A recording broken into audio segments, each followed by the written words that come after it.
Okay, everyone. It's my birthday. Hindi It's a belated birthday. Aroy, nag-ano na to. Dahil galing pa ito ng Sikod. Anyway, thank you so much to my friend. Si Jeanette. Generous kong friend. Hinatid niya talaga to dito sa akin personally kanina. So, natouch talaga ako. Kaya lang kanina ay busy ako.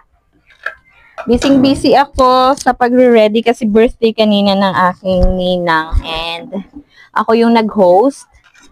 At ngayon, dahil marami nang makukulit, i-review na natin ito. Yung bango.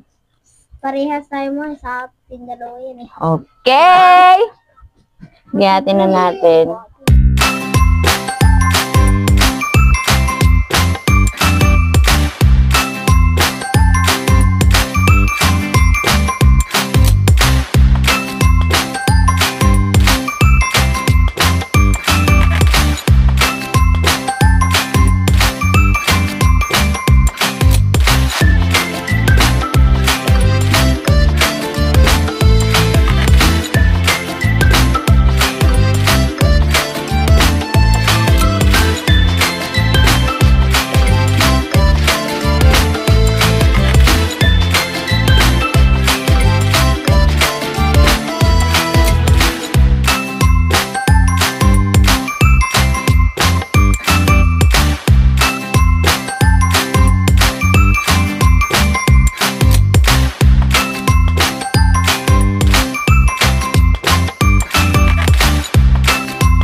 Okay, ano yung masasabi mo sa cake na kinain mo kanina?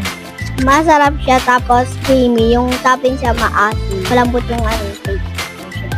Okay, so ano masasabi mo sa cake? Masarap and bagay yung chiffon sa toppings niya. Strawberry jam. Tapos may icing. Bagay yung lasa niya. Masarap, maasim, malambot. Strawberry niya kasi.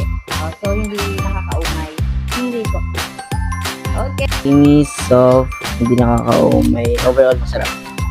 Cake ay malambot. So, ginagayat ko pa lang siya kanina. Halos madurog na yung chiffon niya kung hindi matalas yung kutsilyo dahil sobrang lambot niya. At may something milk pa siya sa baba, kaya ang creamy. At yung toppings niya, pag kinain mo siya ng sabay together with each chiffon, ay nababalance niya yung sweetness. So, hindi ka madaling maumay. Actually, pwede mo nga siyang ubusin na mag-isa ka lang kasi nga hindi siya maumay at saka ang creamy at ang lambot ng chiffon niya. Overall, masarap. The best.